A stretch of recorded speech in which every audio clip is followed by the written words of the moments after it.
ओम शांति। परमात्मा क्या कहते हैं, आज है 9वां पाठ। दुनिया क्यों हिल रही है? विश्व घटनाओं का भारत पर प्रभाव। विश्व की घटनाओं का भारत पर प्रभाव क्या पड़ रहा है, क्या हो रहा है?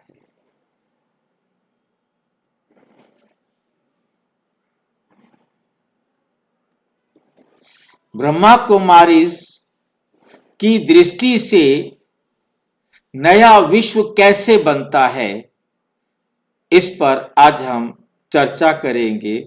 इसी आधार पर हम अध्ययन करेंगे कि अंतरराष्ट्रीय तनाव होता है सभी देशों का, अलग अलग देशों में, राष्ट्रों में आपस में टेंशन है। आर्थिक युद्ध मतलब धन का युद्ध, संगम युग का संकेत। दुनिया क्यों अस्थिर लग रही है? दुनिया क्यों अस्थिर लग रही है?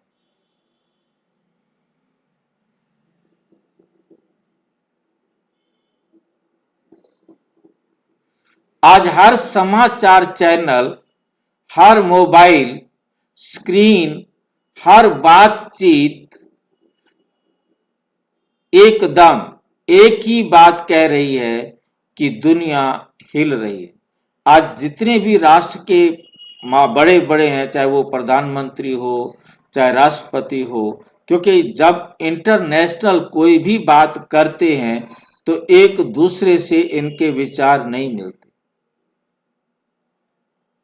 सभी अपनी अपनी कमाई के चक्कर में दूसरे देशों को लूटने की नियत लेकर के बैठे हैं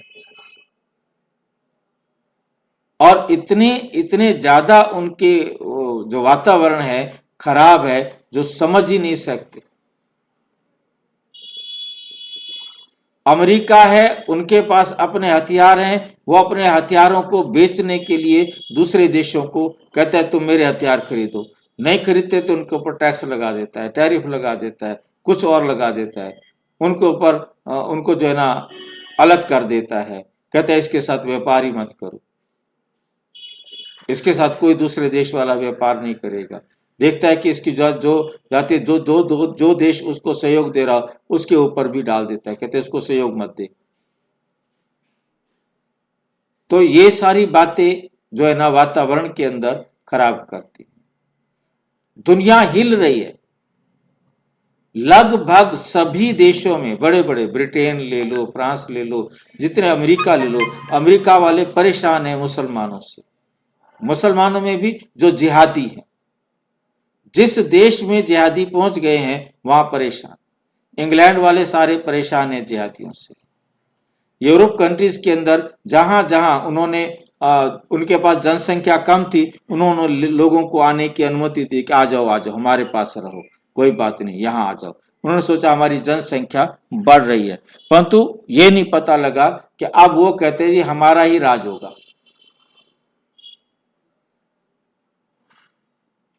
कहीं युद्ध की आहट तो कहीं आर्थिक संकट। दुनिया हिली पड़ी है सारी की सारी। जीवन जीना सबके लिए बड़ा कठिन हो रहा है। कहीं शक्ति प्रतिस्पर्धा, कोई कहता है मेरे पास बम है, वो कहता है मेरे पास बम है, मेरे पास इतने हथियार है, मेरे पास इतने हथियार है। ये दिखाओ, खूब दिखाओ। हमारे को तो इंतजार है कि इन सबको दिखाओ और जल्दी घर चलेंगे हम। प्रश्न उठता है, क्या ये सब अचानक हो रहा है या किसी बड़े परिवर्तन का संकेत है? वर्तमान विश्व स्थिति, अंतरराष्ट्रीय तनाव और शक्ति प्रतिस्पर्धा आज की वैश्विक स्थिति पर नजर डालें। आज की हम विश्व के अंदर क्या हालत है, इस पर थोड़ा सा नजर डालेंगे। देशों के बीच राजनीतिक तनाव,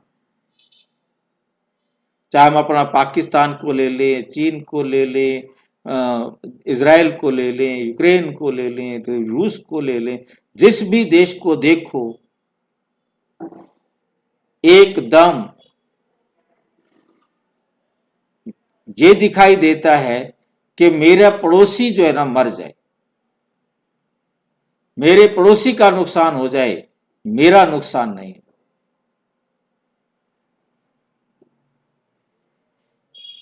ये भी पहचान पाना मुश्किल है। हर एक अपनी बात इतने तरीके अच्छे तरीके से रखता है कि मैं सच्चा हूं, वो झूठा है।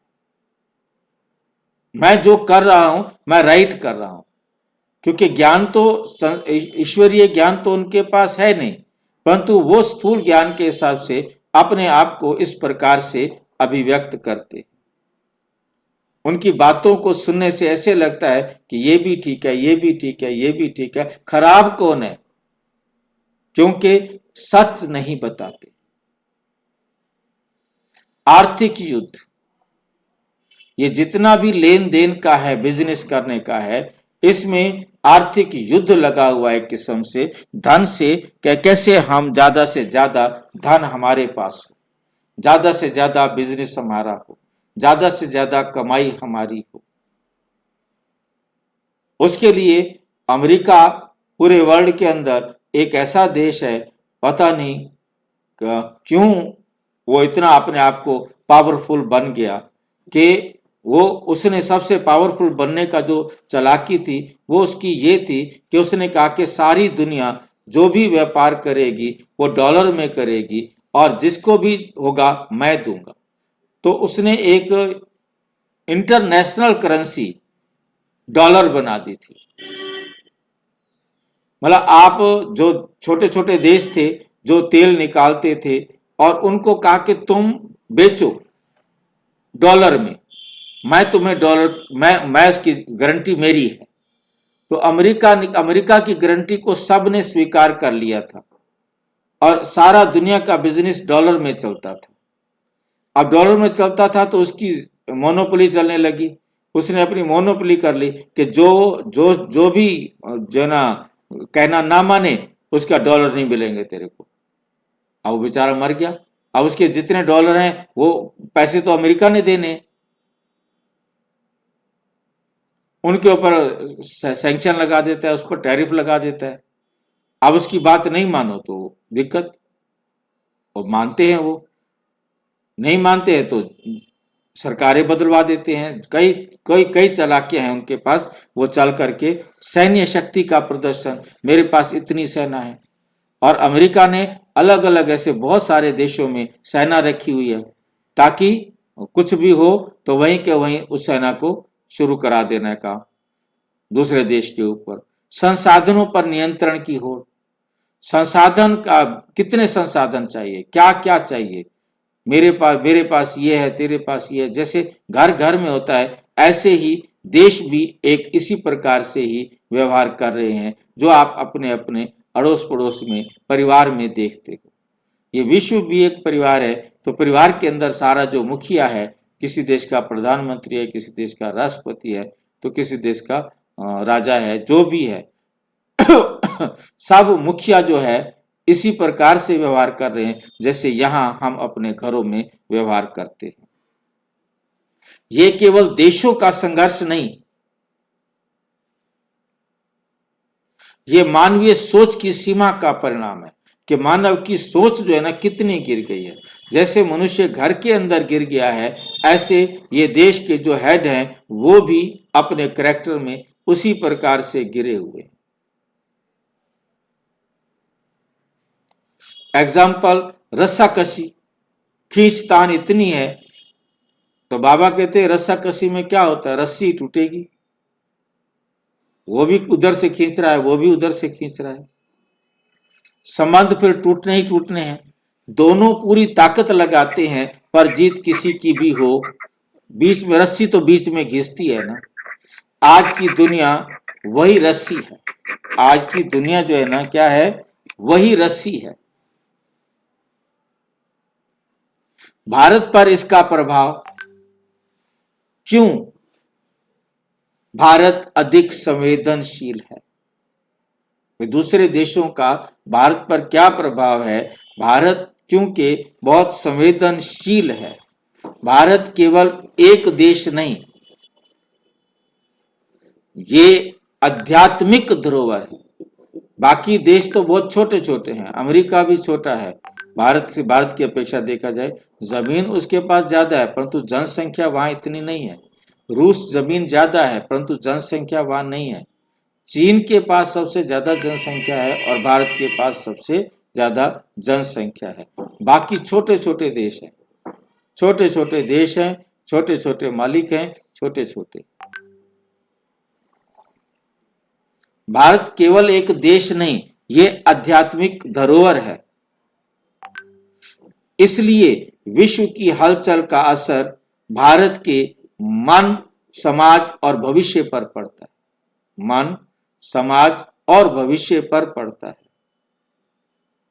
युवा वर्ग में बेचैनी, आर्थिक अनिश्चितता, सामाजिक ध्रुवीकरण, ये एक एक बात हम ध्यान से समझेंगे, समाज और भविष्य पर पड़ता है।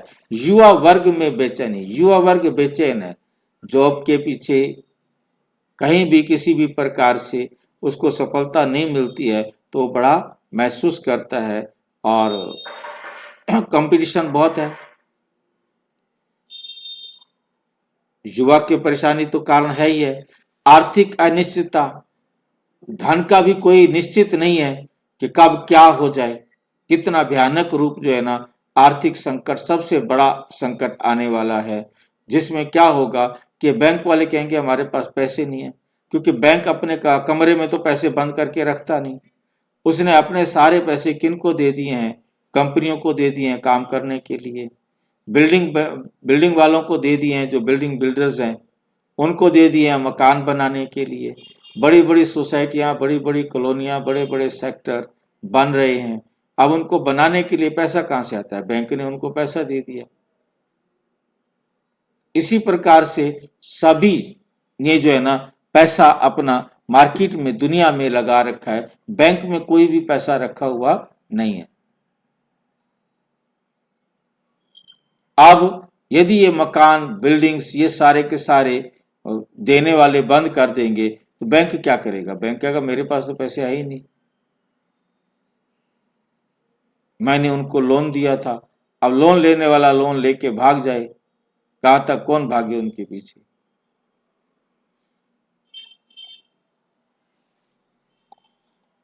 सामाजिक ध्रुवीकरण, समाज जो है एकदम अपने अपने गुट बना लेता है, बस हमारा ये समाज है, हमारा ये समाज है, हमारा ये समाज है।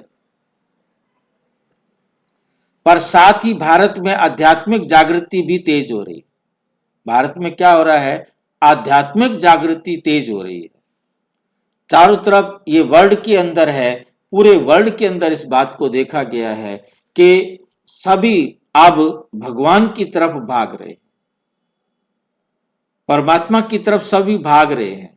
उनको लग रहा है कि अब ये जीवन जो है ना बड़ा मुश्किल है, अब परमात्मा को का हाथ पकड़ोगे, कहां है परमात्मा।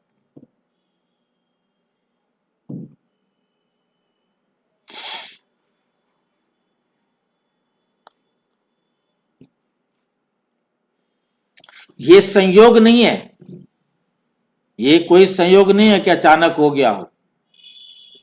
ड्रामा में कुछ भी अचानक नहीं होता। बाबा की दृष्टि में पुराना स्वाभाविक रूप से टूटेगा। भाई नया मकान बनाना है तो पुराने को तोड़ना पड़ेगा ना। अब ये दुनिया इतनी तमो प्रधान, पतित और भ्रष्ट हो गई है, उसकी जगह नई दुनिया बनानी पड़ेगी ना। नई दुनिया बनाने के लिए पुराने को तोड़ना तो पड़ेगा, पुराने को तोड़ना तो पड़ेगा ना। नया विश्व बन रहा है, पुराना स्वाभाविक रूप से टूटेगा, पुराना स्वाभाविक रूप से टूटेगा।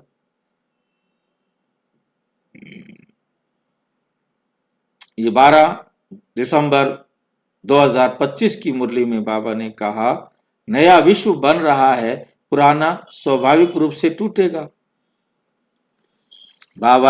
बाबा कहते हैं ये विनाश डराने के लिए नहीं है, जो तीसरा विश्व युद्ध के बाद सारी दुनिया विनाश हो जाएगी, सारी दुनिया खत्म हो जाएगी, ये डरने की बात नहीं है, ये परिवर्तन की प्रक्रिया है। जैसे बीज बोने से पहले मिट्टी को पलटना पड़ता है, वैसे ही नए विश्व को बनाने से पहले सारी पृथ्वी को, सारी व्यवस्था को फिर से सेट करना होगा। एग्जाम्पल, निर्माण से पहले ध्वस्तीकरण। नया मकान बनाना है तो पुराने मकान को तो कराना ही पड़ेगा ना। यदि पुरानी इमारत जर्जर हो गई है और उसे गिराना पड़ता है, नया घर उसी जमीन पर बनता है। बाबा कहते हैं धरती का घर बदला जा रहा है। धरती का घर क्या है? बदला जा रहा है। संगम युग परिवर्तन का सबसे संवेदनशील समय है। ये जो संगम युग चल रहा है, ये परिवर्तन का सबसे संवेदनशील समय है। संगम युग का अर्थ पुराना और नया दोनों साथ साथ दिखाई देते हैं, दोनों साथ साथ दिखाई देते हैं। एक तरफ भय, दूसरी तरफ आशा, एक तरफ टूटन और दूसरी तरफ निर्माण। एक तरफ भय, दूसरी तरफ आशा, एक तरफ टूटन, दूसरी तरफ निर्माण। समझ में आ गया? भय है एक तरफ तो दूसरी तरफ हमारे पास आशा है। दुनिया को विनाश का भय है, परंतु हमें आशा है कि हमारे लिए नया संसार बनेगा। एक तरफ टूटन है कि संसार सारा नष्ट हो जाएगा, सारे दुखी हैं कि बम्स मिसाइल चले, आपस में संधि कर रखी है कि कोई चलाएगा नहीं परमाणु बम, परंतु एक ने भी चलाया तो सबको चलाने। अब पहल कौन करेगा ये डिपेंड करेगा। दूसरी एक तरफ टूटन और दूसरी तरफ निर्माण। दूसरी तरफ सभी अपने कंस्ट्रक्शन कर रहे हैं, अपने लिए सुरक्षित स्थान धरती के अंदर बंकर्स बना रहे।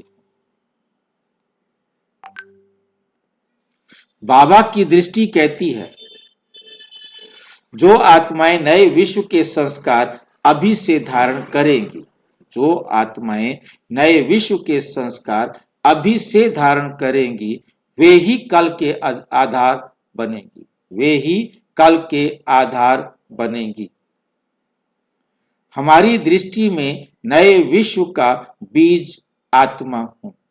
हमारी दृष्टि में क्या है? नए विश्व का बीज आत्मा हूं। मैं नए विश्व का बीज आत्मा हूं। हमारी दृष्टि में क्या है कि हम नए विश्व का बीज है। बीज भी कौन है? मैं आत्मा। ये सबसे महत्वपूर्ण, ये बात सबसे महत्वपूर्ण है। प्रश्न, जब दुनिया हिल रही है तो हम क्या करें? दुनिया हिल रही है तो हम क्या करें? ब्रह्मा कुमारी का जो स्थिति और क्या कहते हैं उत्तर देते हैं, स्थिति नहीं, दृष्टि बदलो। आपकी अवस्था ना खराब हो, आप उसको देखने की नजर बदल दो। हमने दृष्टि क्या बदलनी है कि ये ड्रामा अनुसार होना था, हुआ, इसी में ही कल्याण है। अनहोनी तो हो नहीं सकती, होनी होकर रहे, अनहोनी ना हुए। तो अनहोनी हो नहीं सकती, फिर हम दुखी क्यों? मैं नया विश्व बनाने वाला बीज आत्मा हूं। मैं नया विश्व बनाने वाला बीज आत्मा हूं। एग्जाम्पल, बीज और तूफान। तूफान आए, पेड़ हिलते हैं। तूफान आता है तो पेड़ हिलते हैं, पर बीज मिट्टी में सुरक्षित रहता है। बीज मिट्टी में सुरक्षित रहता है। कितनी वंडरफुल लाइन है कि हम आत्माएं चाहे कहीं भी रहेंगी, हमें ना तो अग्नि जला सकती है, ना वायु सुखा सकता है, ना शस्त्र काट सकता है। ठीक है कि नहीं?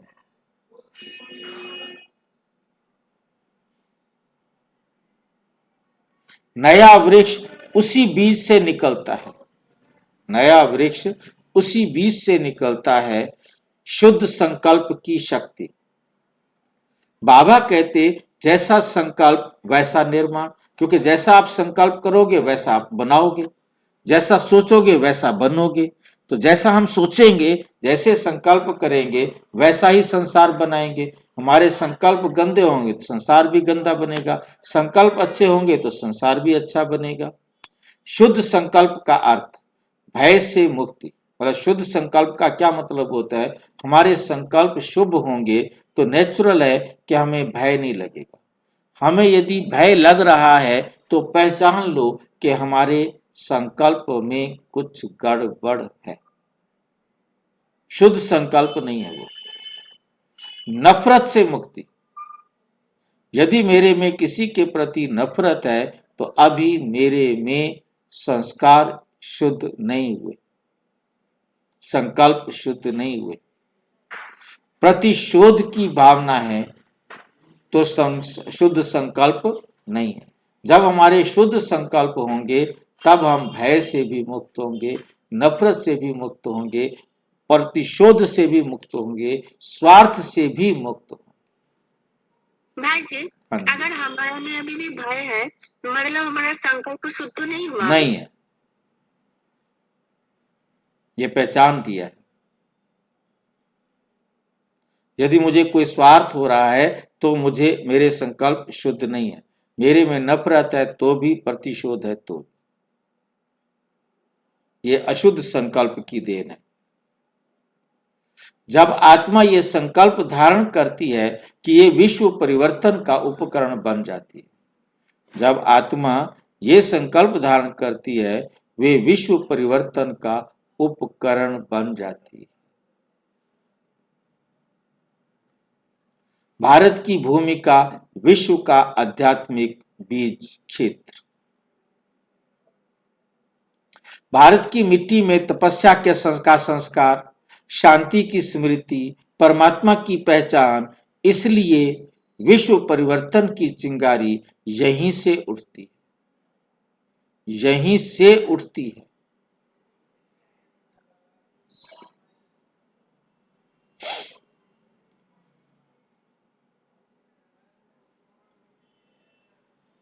समापन।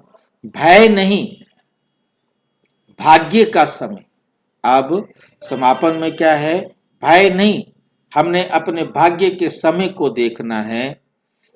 आज का की विश्व हलचल डरने का कारण नहीं, ये समझने का अवसर है कि हम समझे कि इससे डरने की जरूरत नहीं है, ये समझने का अवसर है। अंतिम संदेश। जब दुनिया टूट रही हो तो याद रखो। क्या याद रखो? मैं दर्शक नहीं, मैं निर्माता हूं। मैं दर्शक नहीं हूं, मैं कौन हूं? मैं निर्माता हूं, मैं नए विश्व का बीज आत्मा हूं। मैं नए विश्व का बीज आत्मा हूं। अच्छा, ओम शांति। और विस्तार से जानने के लिए प्रजापिता ब्रह्मा कुमारी ईश्वरीय विश्वविद्यालय के किसी भी सेवा केंद्र पर संपर्क करें। और यदि कोई प्रश्न है तो 9213106986 पर केवल टेलीग्राम करें, 9650692270 पर केवल व्हाट्सएप करें, फोन नहीं। ओम शांति। भाई जी, आपने जो लाइन कहा ना कि मैं